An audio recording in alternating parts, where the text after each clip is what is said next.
let's talk about Blue Origin. Now, that, of course, is Jeff Bezos's space company that he has been planning for a long time. They have been working on this rocket for a long, long time. So there was basically absolutely no uh, worries. I mean, he flew to space. This is the richest man on the planet. I mean, what richest one man? I mean, there's families that are richer because they split the money. I'm not going to name any names. I know you probably know who I'm talking about. I did nothing. What? Yeah, but I know you know who I'm talking about. Anyway, we're not here to talk about that. But this dude, I mean, he's the richest person on the planet right now that we know of, and he flew on a rocket into space. It's dangerous. It's not a safe thing. You could blow up. You can the parachutes can whatever anything can happen. Like there could be a seal break and whatever. I don't know. They didn't even wear helmets. None of them wore helmets. It's kind of weird, actually, that they didn't wear helmets. I'm kind of Suspicious, right? It makes you kind of wonder. I hate to be like, okay, is it fake? Blah blah blah. But like, what's up with that no helmet thing? Because if you're in a rocket ship, and we talked about this before, and like it's the amount of vibration, the perturbation should be making you deaf. You shouldn't literally be able to hear without crazy amounts of protection. So that's a good point. Seems really weird. I'm not saying I don't believe everything that Jeff Bezos says to me immediately at face value, but that is really weird. And then, he spent last time we talked about how he got that grant for $9 billion or $10 billion, right? Well, what did he do? Like the very next day, he bought MGM. He bought MGM for $8 billion. Yeah, 845. So I feel like we see what's really going on here is something other than what they're showing us, or maybe that's a metaphor for what's going on.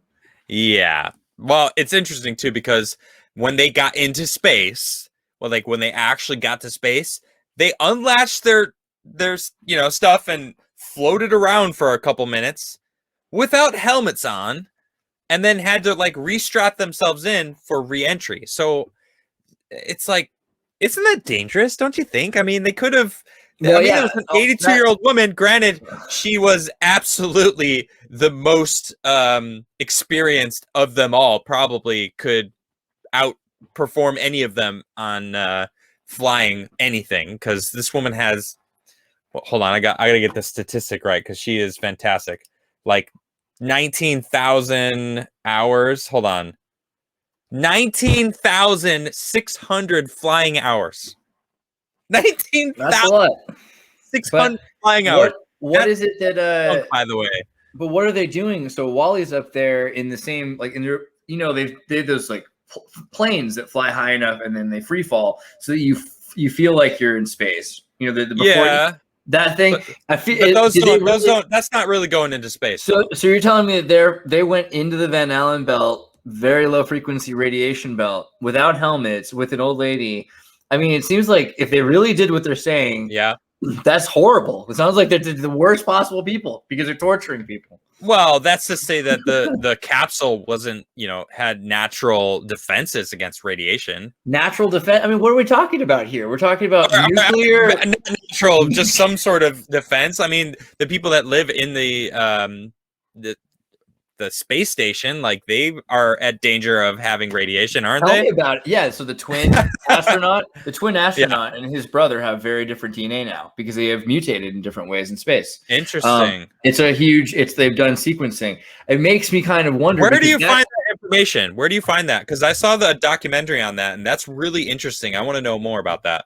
I mean, I would just have to go DuckDuckGo and start looking for it. I'll find a link and we'll put it into the Discord. Adams Family. I know I trust the Adams Family to find it.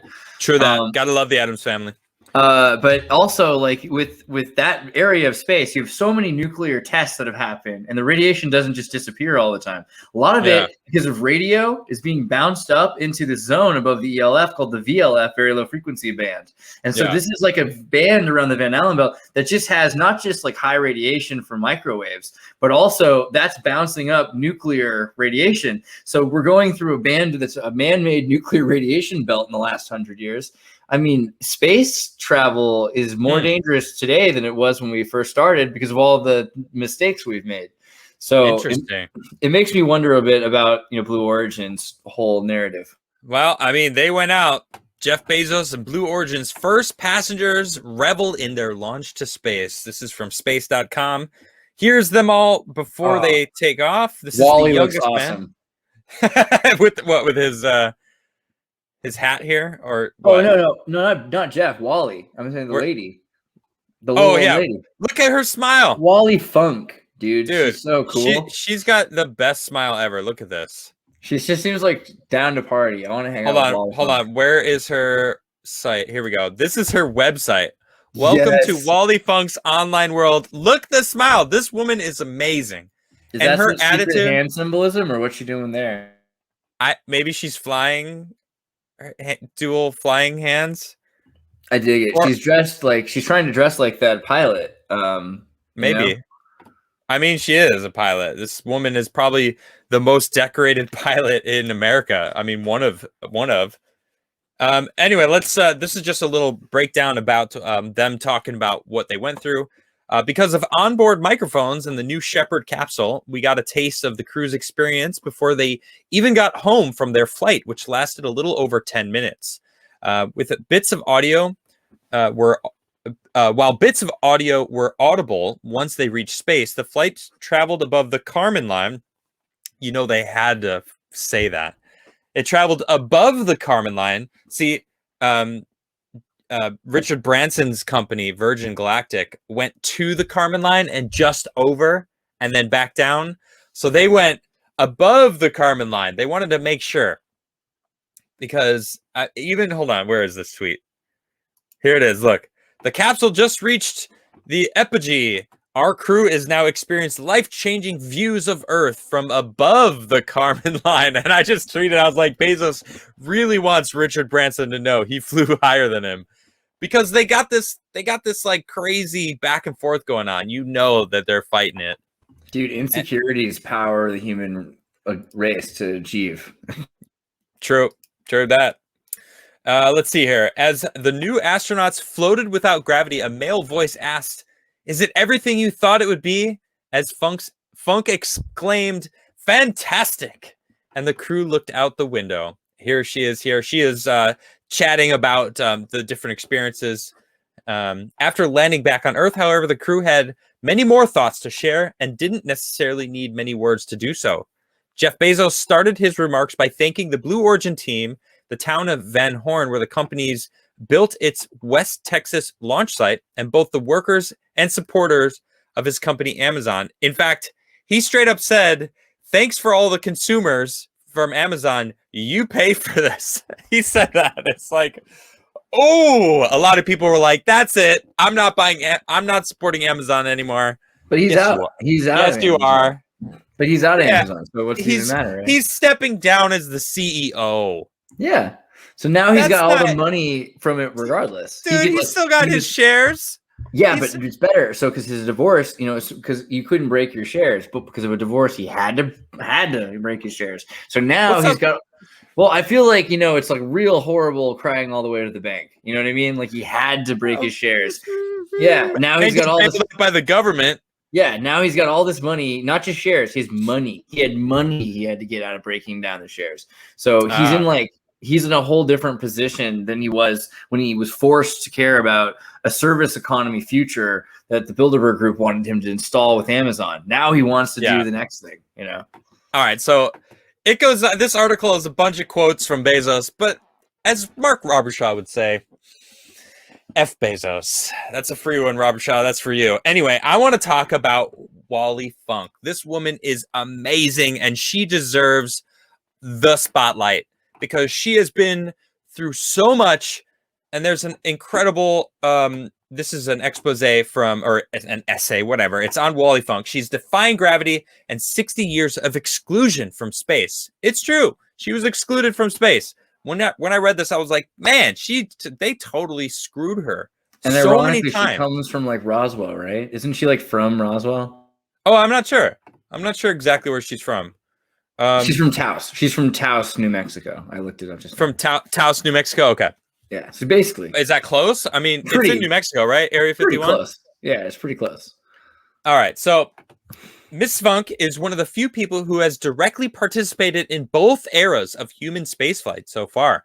The one that started as an urgent race between rival nations, and the one that we are now transitioning into, in which private companies and the billionaires who finance them are in a fierce competition for customers, comeuppance, and contracts. That she was ultimately excluded from the first phase because she is a woman, and will now be included in the next one. Also highlights difficult questions of whom space is for. All right. Okay, wait a minute. That's a slap on now instead of on the past. It's like, is the past, right? We're now in a new era. Plenty of women have gone to space. I mean, But she was involved with the earliest programs. Come on. It's New York Times. I got it. I mean, but she was in the Mercury 13 and Mercury 7 programs are what, like 54 or something like that. It's a lot longer before we were doing modern space stuff. Well, she started in like 1960 or something. What gets into it? But I mean, it just goes to show where they're really trying to convince people that the world is capitalism's bad, down with the patriarchy, white people are racist. I'm just these kind of things irk me, so I'm gonna move on and let it go. Anyway, her path to space arguably begins with a ski accident in 1956 that crushed 2 of her vertebrae. She has 2 crushed vertebrae, or she had. She was told she would never walk again. By age 17, she already had a history of greeting "you can't" with a defiant proof that she could. As she was recovering, a guidance counselor suggested that she take aviation classes to distract her. In the book Promised the Moon by Stephanie Nolan, Miss Funk said that during her first flight up in a Cessna 172, the bug bit, and that was it. Now, a Cessna is just one of these single prop planes that you see all the time flying over. You know, there's just small prop planes. A lot of people fly them around. They're the dusters and whatnot. That year, she soloed and had her pilot's license at 17. So she got her pilot's license at 17 in 1956. Mrs. Funk flew at every opportunity, including sneaking out of a formal dance to go night flying. In all, she had logged over 19,600 flying hours and taught more than 3,000 people to fly. That is amazing. I'm jealous. I wanted to be a fighter pilot when I was a child. Like, was my dream, and I'm colorblind, so I wasn't able to. So it was really devastating for me. Now I know things have changed nowadays. People tell me all the time, like, "Oh, you can still, it's not really in the cards for me anymore." But it's amazing. 19,000 hours. Like, if they say 10,000 hours to master something, she's almost doubled that. And I was looking over her wiki. She did like sensory deprivation tanks with records. She's like pretty intense. She's probably, as I was saying before, she's one of the most decorated pilots in America. Like, this woman's a boss. In her senior year of college, when she earned a trophy recognizing her as the outstanding pilot, her senior year of college, she was the most outstanding pilot. The airport manager gave it to her, said, "Mark my words, if ever a woman flies into space, it will be Wally or one of her students." And here she is here with this never-ending smile on her face, and she has an incredible attitude, and it sheds a little light on it. Pants are wild.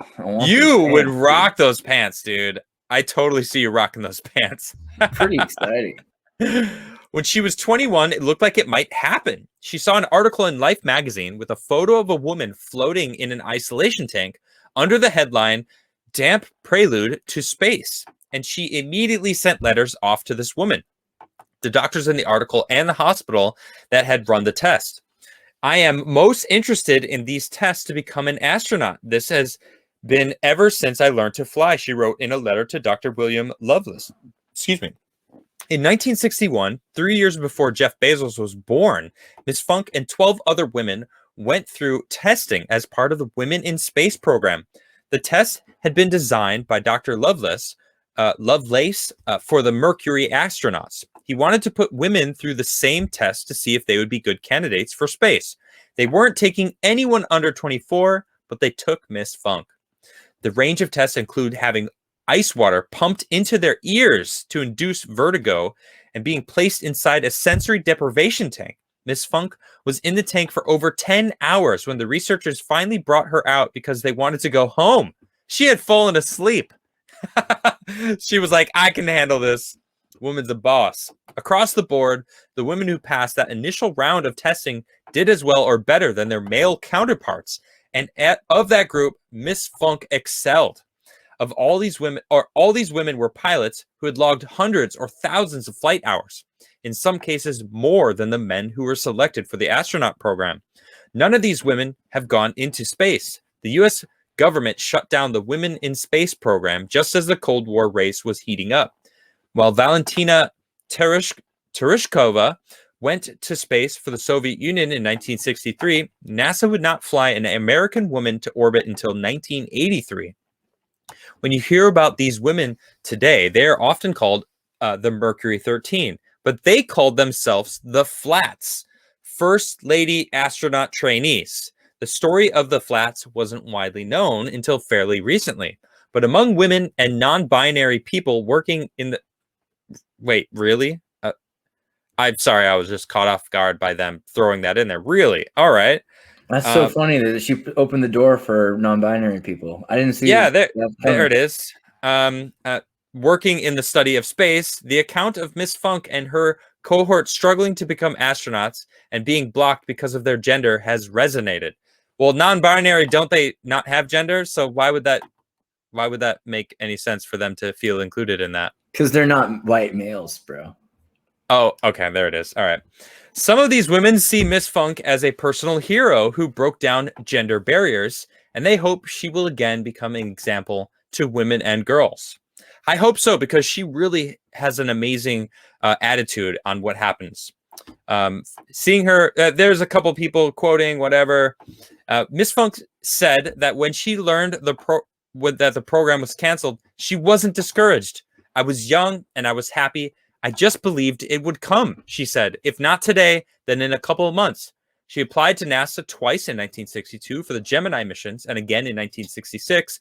Over the years, she applied 4 times to be an astronaut and was turned down because she'd never gotten an engineering degree. By contrast, the astronaut John Glenn was selected for the Mercury program. He also did not have an engineering degree, nor did Oliver Damon, the 18-year-old high school graduate who will be riding with her. And this is, where is he? There he is. Here he is here. This is Oliver Damon. Became the youngest person to visit. And this guy's actually really lucky because Bezos, he had an auction for that seat that Oliver took. And I think it reached something like 25, 27, 29. I don't exactly remember. It was over 20 million, under $30 million. An insane amount of money for that seat. And the person stepped back. It was a secret auction. The person didn't reveal their name, but they said, "I'm good. I don't want to do it anymore." And it went to the second person who was second, and that was this guy's family, Oliver's family, and they gave it to him. I think it was his parents, and they gave it to his son to become the youngest human ever to go to space, which is amazing. I'm not jealous at all. I'm lying. I am very jealous. I want to go to space one day. $20 million for your kid to go to space? Yeah. That seems crazy, right? Like the first rocket too. Like you don't even know if it's going to work. Like you could spend $20 million to watch your kid die. Like it's just a lot. It's not the first rocket they went through testing after testing. Like they went nuts with the testing for that rocket. I don't have all the details, but I follow Everyday Astronaut. Dude's amazing. His name's Tim. He's always on top of every SpaceX launch, Blue Origin launch. He's just very informed as far as everything space. You should check him out. Everyday Astronaut. He's great. I guess movies cost like $300 million, so $100 million, $20 million is just, that's probably what they were going to spend that year investing in like the new Spider-Man. I mean, these people out there there's so many. I mean, there's like 9 new billionaires because of, I'll just say big pharma to avoid a certain subject. All right, but late stage capitalism. That's what it is. Yeah, there we go. Miss Funk has spent the past 60 years trying to find another way into space.